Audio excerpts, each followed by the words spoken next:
समुद्र की गहराइयों की कल्पना कीजिए, मीलों नीचे, जहां सूरज की एक किरण भी नहीं पहुंचती, एकदम अंधेरा, है ना? हाँ बिल्कुल, भयंकर दबाव और पूरा अंधेरा। तो सवाल यह है कि क्या ऐसी जगह ऑक्सीजन बन सकती है?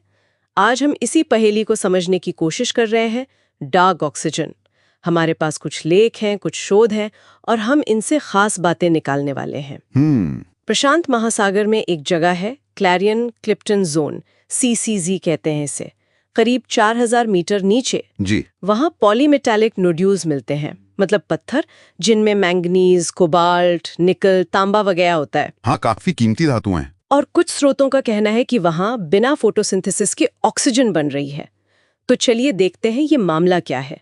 मतलब समझेंगे कि ये डार्क ऑक्सीजन क्या है, कैसे बनती है, क्यों जरूरी है, और वैज्ञानिक इस पर क्या बहस कर रहे हैं। बिल्कुल, ये काफी दिलचस्प विषय है। तो सबसे पहले शुरू करते हैं, ये डार्क ऑक्सीजन आखिर है क्या, आसान शब्दों में। देखिए, सीधी सी बात है, ये वही ऑक्सीजन है, O2, जिसे हम सांस में लेते हैं। हाँ। पर फर्क ये है कि ये बिना सूरज की रोशनी या पौधों के बन रही है, गहरे समुद्र में। बिना रोशनी के? अच्छा, तो पता कैसे चला इसका? हाँ, ये भी बड़ा रोचक है। हुआ यूं कि शोधकर्ताओं ने समुद्र तल पर कुछ खास उपकरण लगाए। बेंथिक चैम्बर कहते हैं उन्हें। हाँ। अब उनका अंदाजा तो ये था कि ये उपकरण ऑक्सीजन की खपत दिखाएंगे, क्योंकि वहां जीव हैं जो सांस लेते हैं। हाँ, लॉजिकल है। लेकिन हुआ बिल्कुल उल्टा। उन्होंने देखा कि पूरी तरह अंधेरे में भी ऑक्सीजन का स्तर असल में बढ़ रहा था। बढ़ रहा था अंधेरे में? ये कैसे मुमकिन है? हाँ, यही तो चौंकाने वाली बात थी। और ये कोई एक बार की गड़बड़ नहीं थी। सालों तक अलग अलग वक्त पर माप लेने पर भी यही नतीजा मिला। कमाल है। तो फिर इसके पीछे साइंस क्या है? ये पत्थर, वो नोड्यूल, वो कैसे ऑक्सीजन बना रहे हैं? हाँ, तो यहीं पर वो जियो बैटरी वाली थ्योरी सामने आती है। जियो बैटरी? हाँ, मतलब शोधकर्ताओं का मानना है कि ये जो पॉलीमेटालिक नोड्यूल्स है ना, उनमें धातुओं का बंटवारा एक जैसा नहीं होता। एक तरफ मैंगनीज ऑक्साइड ज्यादा, दूसरी तरफ शायद आयरन ऑक्साइड। अच्छा, मतलब पत्थर के अंदर ही अलग अलग हिस्से। बिल्कुल। और जब ये समुद्र के पानी के संपर्क में आते हैं, तो ये जो अंतर है धातुओं का, ये एक छोटा सा इलेक्ट्रिकल पोटेंशियल पैदा करता है, जैसे एक बहुत ही छोटी बैटरी। अच्छा। करीब 0.95 वोल्ट तक। तो ये पत्थर सचमुच छोटी छोटी बैटरी की तरह काम कर रहे हैं समुद्र के नीचे? सिद्धांत तो यही कहता है। और ये जो वोल्टेज बन रहा है, शायद ये इतना काफी है कि समुद्री पानी को तोड़ सके, मतलब इलेक्ट्रोलिसिस। पानी को तोड़ सके? मतलब H2O को हाइड्रोजन और ऑक्सीजन में? जी हाँ, बिल्कुल। H2O से हाइड्रोजन, H2, और ऑक्सीजन, O2। तो एसेंशियली ये पत्थर सिर्फ अपनी केमिस्ट्री की वजह से पानी से ऑक्सीजन निकाल रहे हैं, बिना किसी धूप या पौधे के। अगर ये सच है तो इसके मायने तो बहुत बड़े हो सकते हैं। मतलब पहली बात तो ये कि गहरे समुद्र में जहां ऑक्सीजन कम होती है, वहां ये जीवन को सपोर्ट कर सकती है। सही बात है। हो सकता है ऐसी वजह से वहां कुछ खास तरह के जीव पनपते हों जिन्हें ऑक्सीजन चाहिए। ये वहां के इकोसिस्टम को सहारा दे सकती है। और दूसरा सोचिए जरा, एस्ट्रोबायोलॉजी के लिए दूसरे ग्रहों पर जीवन की खोज। किससे? जैसे बृहस्पति का चांद है यूरोपा, या शनि का एनसेलेडस। बर्फीली सतह के नीचे समुद्र है, वहां पर रोशनी नहीं है। तो क्या वहां भी इसी तरह पत्थर ऑक्सीजन बना सकते हैं? अरे हाँ, मतलब जीवन के लिए ऑक्सीजन बिना फोटोसिंथेसिस के भी बन सकती है। ये एक संभावना तो खुलती है ना। और तीसरा पॉइंट जो आजकल बहुत रेलेवेंट है, वो है गहरे समुद्र में माइनिंग। हाँ, वो नोड्यूल निकालने की बात जो चल रही है। बिल्कुल। CCZ में इन नोड्यूल्स का बहुत बड़ा भंडार है।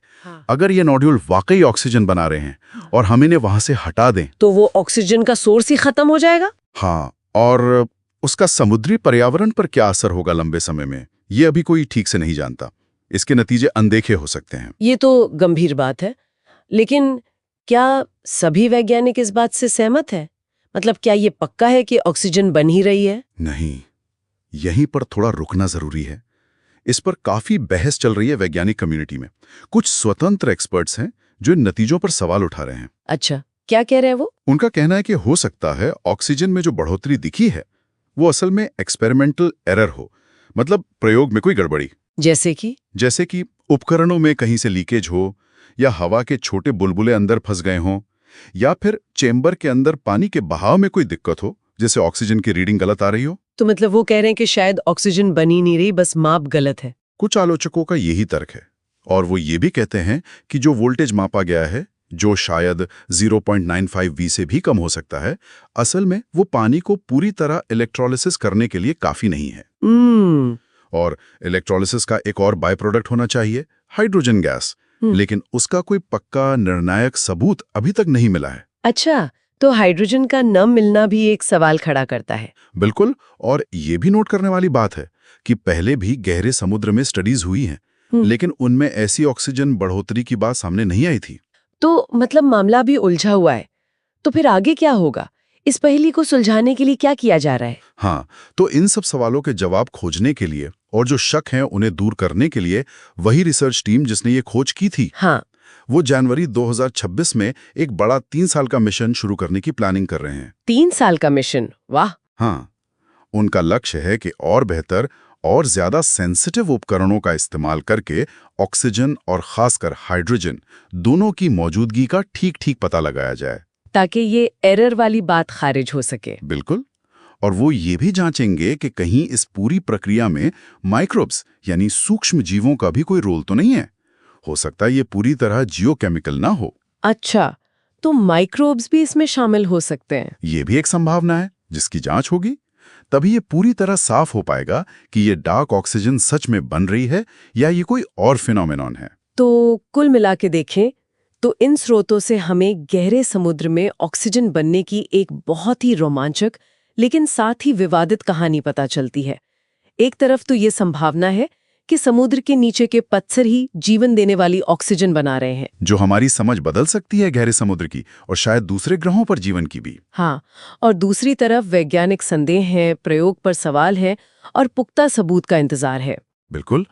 और ये सब हमें एक बहुत अहम सवाल पर सोचने को मजबूर करता है। क्या? कि अगर पृथ्वी पर ही उसके इतने गहरे हिस्सों में बिना जीवन के सीधे भूविज्ञान से मतलब पत्थरों से ऑक्सीजन बन सकती है, तो जब हम दूसरे ग्रहों पर जीवन के निशान खोज रहे हों तो हमें सिर्फ वायुमंडल की गैसों पर ही ध्यान देना चाहिए? सही बात है। या फिर हमें ग्रह की अपनी जियोलॉजी, उसकी आंतरिक हलचल और उसके समुद्रों की केमिस्ट्री को भी जीवन के संभावित सिग्नेचर के तौर पर देखना चाहिए?